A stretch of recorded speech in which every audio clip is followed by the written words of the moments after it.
Alright, welcome to Tomahawk DIY everyone. I'm Mike. Today we're going to take a look at the sprinkler controller. This is one of a three-part video series. Right now we'll be taking a look at how you program the controller so that it runs automatically. So this is pretty easy to do. I will include a link on Amazon in case you need to buy a new one of these. We'll be looking at the Hunter XC sprinkler controller, irrigation controller. Now, this is a discontinued model, but there's a nearly identical model that's the current version, and that's called the xcore. So, everything I'm going to show you today works just as well on the xcore model, and the controls are nearly identical. All right, let me show you how to program this. If you're trying to set this up from something someone else set up before, the first thing I recommend you do is just reset the controller entirely, back to factory original. You never know what kind of funny things have been set up in here. That's pretty easy to do. On the XC model, there's this reset button here, and you might think that by pushing it, screen clears, let it go. You might think it's going to reset it, but lo and behold, the time is still the same. If we flip through the dials, we'd find that it's still programmed, for example, 25-minute runtime. So that didn't really work, but there's a trick. What you need to do is hold down these three buttons, the minus, arrow, and program. And again, this is for the XC model. I'll show you how to do it on the xcore model, which is slightly different. So we're going to hold those down, push and release the reset button. The screen clears. Then we need to hold these for another couple seconds, and we saw 12 a.m. pop up. So now it's been reset to factory original conditions or settings, and it's ready to program. Now if you have the xcore version, let me show you how to reset that one. On the xcore, you're going to press the program button over here, hold it down for 3 seconds, and the reset button's over on the side, right by my thumb here. So while you're going to press that, you're going to press and release the reset button on the xcore version of this Hunter controller. Hold the reset button for 3 seconds. After your 3 seconds have passed, so I've reached 3 seconds now, you're going to let go of the reset button, and then you need to continue holding the program button for another 8 seconds. So get comfortable. After 8 seconds have passed, you should see the midnight flash up on the controller, release, and you'll be good to go. So with our controller back in factory original settings, we're ready to go through and do the programming. And this is going to be the same for both the XC and the xcore. Now one thing that I'm going to recommend, these come with a nice seasonal adjustment feature. So personally, I like to set up a single program. I'll use program A, that's the default. And then I'll set that up for the average run times I want during the year, so kind of the average general temperatures. Early in the season when it's cooler, or late in the season when it's cooler, or maybe in the peak hot point of the season, I'll use the seasonal adjustment to adjust up and down. And that can be done really easy by turning the dial, and then you push up, it'll go up to 150%, so you can run it quite a bit more, and it'll go all the way down, I believe, to 10% or so. When you're doing your programming, keep it simple for yourself. Make sure it's set on 100% to begin. Now if you don't like the seasonal adjustment thing, you can set up programs A, B, C, and then that will allow you to have A say be your general, most average run times, B be early season where you want to water less, and C be hot summer season where you want to water more.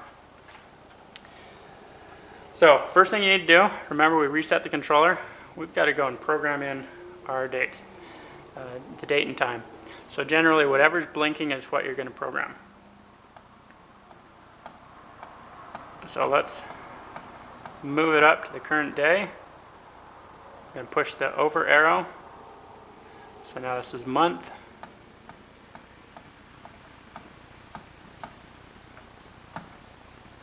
And then the day. You see the little icon down there. You also get an idea, because it's smart enough to know that today is Saturday, when I got 9/12 of 2015. Whoops. Now is it AM or PM? That's PM. And what's the current time?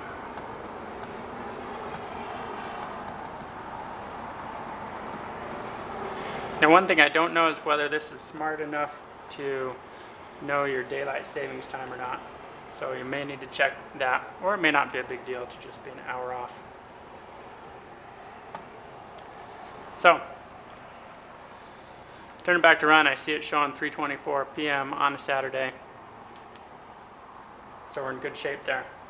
With the date and time programmed, we need to set the program start time. So that's the next dial down. We're going to turn it down to the start time. Now over here, this is an important thing. We're on program A. As I mentioned, you can push this program button and get a program B or C and back to A. I recommend not doing anything with B or C. You'll see both B and C are flashing off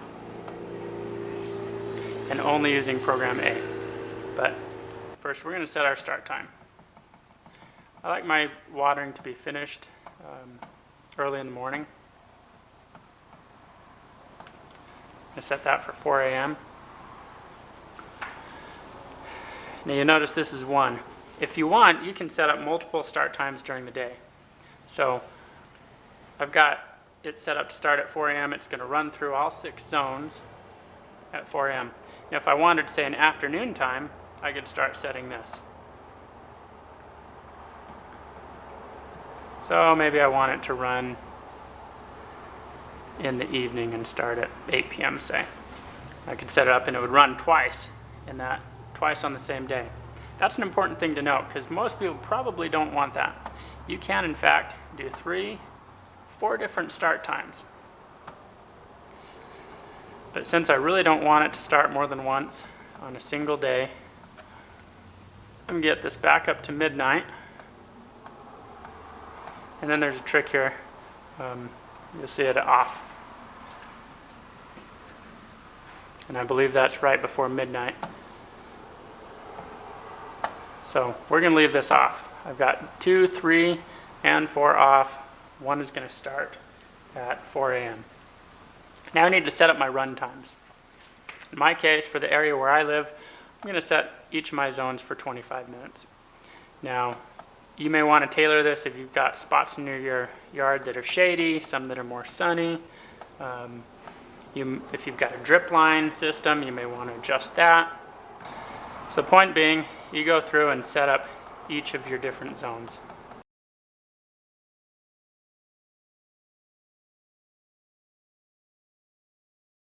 Okay, so now I've got each of my zones set for the run times that I want.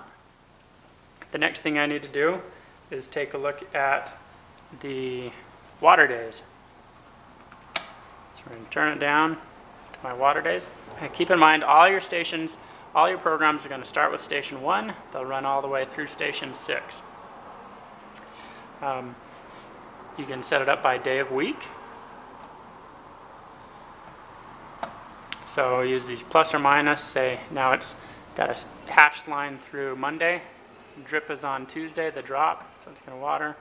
I don't want it to water Wednesday. I'm going to leave it watering Thursday. I don't want it to water on Friday or Saturday, and leave it watering on Sunday. So it's going to water 3 times each week. So that's one way to set it up. All right, so I've set this up to water on Tuesday, Thursday, Sunday. If you wanted to water on, say, odd days only, or even days only, you can select and have it flashing in this case on even days. If I turn it back to run, it'll now be watering on even days. It's notable on odd days it's not going to water on the 31st of the month, or on if you're on a leap year, February 29th, it will not water. Similarly, if I wanted to do interval watering, I could set it up, say, every 3 days to water.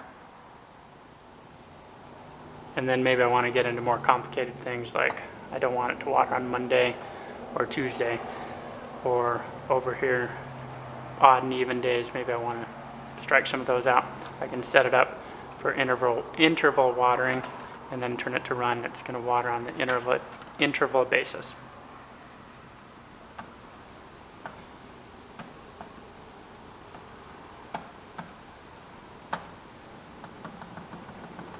In my case, I like just knowing the day of the week, so I'm leaving it on the Tuesday, Thursday, Sunday water schedule. I'll turn it to run. So there's some more advanced features that you can get into. You're going to have to look at the manual. I don't tend to use them. For example, you can do things to have it bypass on a rain day. You can manually give it a few days. Say it's been raining for a lot of days, you want to turn it off for a week and then turn it back on. Or if you've got a special event coming up, having a event on a Saturday, you want to make sure it's not watering that day when all your guests are here. You can set it up to skip those. Personally, I tend to just turn it to off, make myself a note and a reminder somewhere on my phone, my mirror, post-it, something to come back and turn it back to on after the special event. So don't forget to check out my other videos. If you're buying a new one of these, and use the link down for Amazon below. I appreciate that. Help support the mission of Tomahawk DIY to help people build better lives. You can find out more about that on our website. And there we have it, programming of the Hunter XC, which is also identical to the programming of the Hunter xcore version, which is the newer model. All right, everyone. Thanks for watching Tomahawk DIY. I hope you found this video helpful. Don't forget to like the video, subscribe. If you need to pick up a new irrigation controller, I'll include a link down below in the description so you can pick it up on Amazon. And have a great day.